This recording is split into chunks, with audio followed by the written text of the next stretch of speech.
notaire, donc j'ai récupéré les clés, donc je suis bien contente. Ça fait 4 mois que j'attendais d'avoir la maison et d'être enfin propriétaire.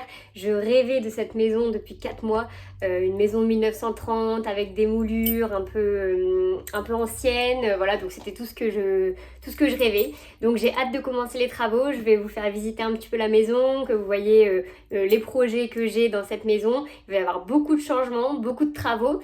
J'espère finir les travaux d'ici 6 mois. Voilà, c'est un peu le délai que je me mets. Je sais que ça va être un peu compliqué, mais c'est ce que j'essaye de me dire, 6 mois pour refaire en tout cas une grosse partie de la maison.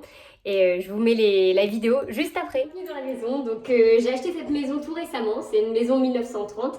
Je cherchais une vieille maison à travaux. Je voulais absolument des travaux, mais je voulais une maison qui ait du cachet. Donc avec un beau parquet, avec des belles menuiseries. Et c'est vrai que c'est un peu compliqué à trouver, surtout sur la métropole lilloise. Et j'ai enfin trouvé la perle rare. Je vous montre.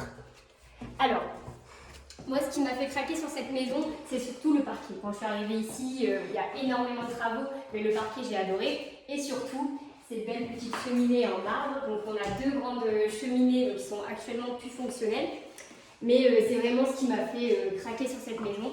Le charme, les boiseries, les beaux placards. Voilà, il faudra remettre un peu tout au goût du jour, parce qu'actuellement, c'est dans son jus. Mais j'ai vu le potentiel de cette maison. Pour ce qui est de la cuisine, alors pareil, c'est dans son jus.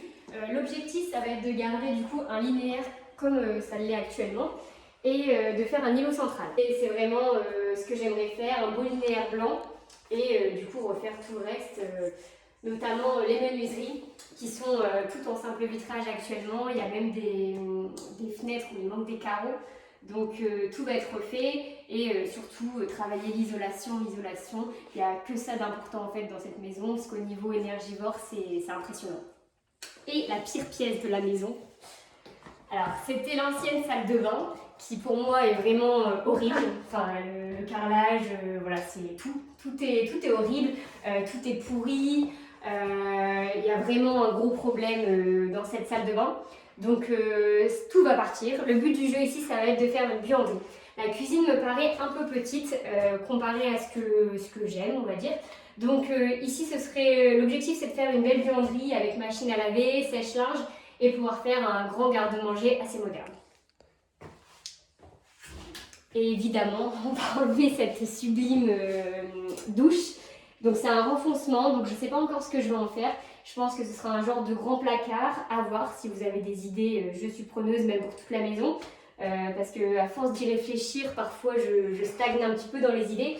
Mais voilà, va vraiment falloir tout revoir parce que même au niveau humidité ici, on ne le verrait pas sur la vidéo, mais ça sent l'humidité. Voilà.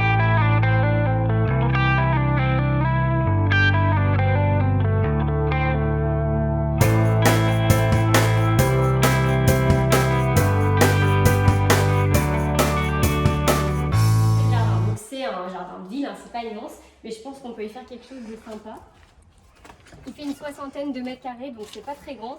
Là actuellement c'est un peu la forêt, voilà, on a un peu du mal à voir l'espace. Mais du coup le but ce serait vraiment de tout dégager, de refaire un beau jardin, peut-être un peu à la française.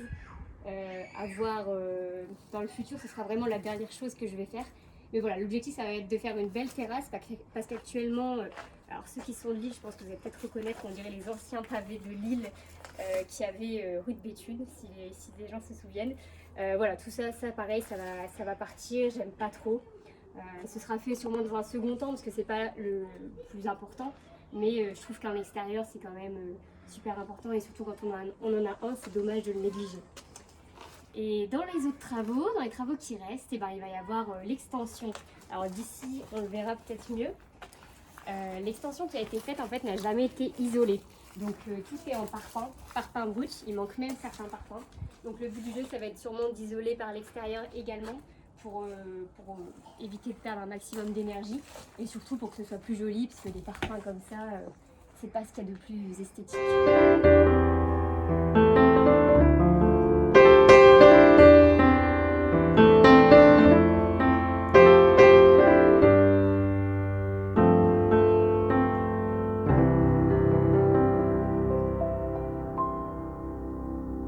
Et du coup, le gros problème entre guillemets des maisons 1930, c'est qu'elles ont des couloirs qui sont immenses. C'est vraiment typique des maisons 1930. Donc on a un couloir qui fait presque toute la longueur de la maison initiale, donc c'est immense. Et dans l'idéal, j'aimerais le casser, donc à voir si techniquement c'est possible au niveau des murs, parce que alors ce n'est pas porteur, mais souvent dans les vieilles maisons, ça finit par l'être plus ou moins, parce que la maison s'affaisse. Donc là, il faudra que je joue avec un professionnel pour voir si techniquement c'est possible, mais je voudrais ouvrir entièrement cet espace en fait, parce qu'on perd 2 couloirs. Donc sur une maison qui est assez étroite, c'est énorme, et je voudrais récupérer du coup cette largeur et garder les carreaux de ciment qui, enfin moi j'adore, après on aime ou on n'aime pas, mais le but du jeu ce serait vraiment de garder l'ancien et les carreaux de ciment, voilà, garder cet esprit-là. Je veux surtout pas faire une maison trop moderne, c'est pas ce que je veux du moderne mais en gardant le cachet de l'ancien. On va aller voir la cave. Donc je sais qu'il y a plein de gens qui n'aiment pas du tout les caves, qui trouvent ça un peu glauque. Alors, ce que j'aimerais faire, c'est de faire une cave à vin, un truc un peu sympa. Je vais vous montrer, c'est une cave qui est un petit peu voûtée, elle est assez haute.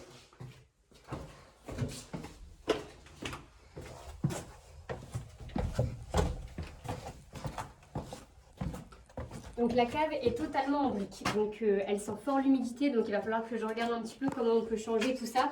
Et c'est vrai que quand la maison sera finie, l'objectif c'est de faire une genre de petite cave à vin. J'ai déjà vu pas mal d'inspiration sur Pinterest, etc. C'est mon meilleur ami depuis 4 mois.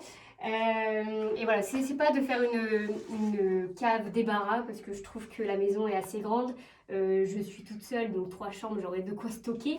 Mais voilà, ce sera de faire un truc un peu sympa avec des néons, je sais pas, je me suis un peu enflammée. On verra bien s'il reste du budget, mais voilà, l'objectif c'est de faire vraiment une cave habitable entre guillemets, que ce soit une vraie pièce et pas juste une salle de stockage. Alors, un des gros budgets que je vais avoir sur la maison, je le sais, ça va être l'extension. Donc toute la toiture de l'extension est en amiante, donc c'est assez nocif. Généralement, si on n'y touche pas, c'est pas très grave, mais c'est toujours mieux de mettre soit du bac acier, donc je vous mettrai peut-être des petites photos si j'en trouve. Mais voilà, le but du jeu, ça va être de refaire l'extension, la toiture de l'extension, parce que je vais éviter un maximum qu'il y ait de l'amiante. Du coup, on arrive dans la chambre principale, donc c'est une chambre d'environ 16 mètres carrés. Donc là, il va y avoir pas mal de travail sur l'électricité, l'isolation.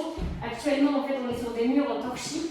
Donc je vais refaire tous les murs extérieurs, pas forcément les murs mitoyens parce que du coup la maison sera chauffée par les voisins.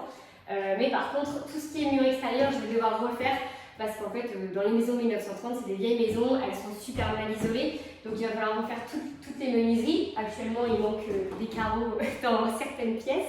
Donc les menuiseries vont être changées, l'électricité et évidemment tout ce qui est décoration, on va un peu, enfin même beaucoup changer. Voilà, le but du jeu, ça va être de garder en fait quand même l'esprit de la maison ancienne, tout en gardant les cheminées, etc. Tout en mettant du moderne, des placards modernes, un lit moderne, et qu'on se retrouve dans une ambiance assez chaleureuse. Voilà, je vais vous montrer du coup où sera la salle de bain.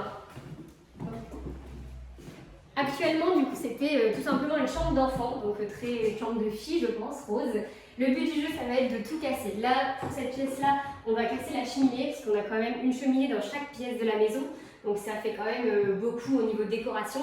Le but du jeu, ce sera en fait de faire une grande salle de bain pour toute la famille, avec du coup douche, baignoire, toilette sur le côté et une double vasque. Donc ça, c'est l'objectif. Après, il faudra voir sur le niveau technique.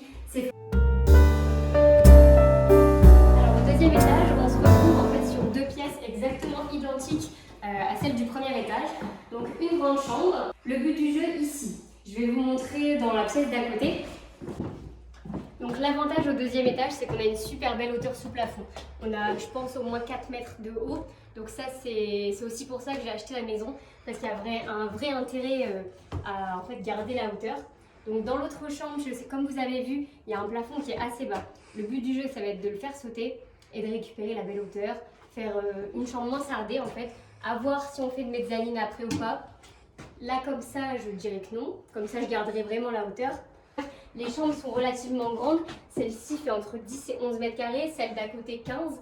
Donc je me dis que si on a la hauteur, ça fera encore plus grand et on pourra mettre des jolis lustres. Voilà, je pense qu'il y a quelque chose à faire en déco qui peut mettre la maison vachement plus en valeur que si on fait juste une simple mezzanine.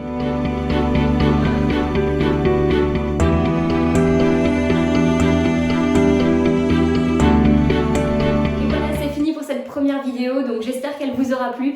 On se retrouve la semaine prochaine. N'hésitez pas à me suivre sur Instagram, sur YouTube, à me lâcher un petit j'aime et un petit commentaire, ça me fera plaisir. Et on se retrouve la semaine prochaine pour tout casser.